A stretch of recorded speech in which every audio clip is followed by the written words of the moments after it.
بسم الله الرحمن الرحيم. السلام عليكم جميعا ورحمة الله وبركاته.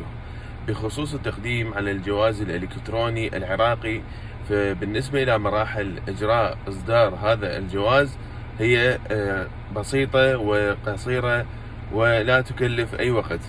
أولا الذهاب إلى دائرة الجوازات التي تكون في منطقتك وضمن محافظتك، هذه الملاحظة الأولى. الملاحظة الثانية يجب جلب بالنسبة للأعزب يجب هوية الأحوال المدنية لوالده، كذلك بطاقة السكن. أما بالنسبة للمتزوج فهويته وبطاقة السكن فقط. بالنسبة إلى الإجراءات عند الدخول الدائرة بعد أخذ التذكرة لحجز السرة، الانتقال بعدها إلى دفع الرسم، ومن ثم إلى البصمات، ومن ثم إلى إصدار الجواز.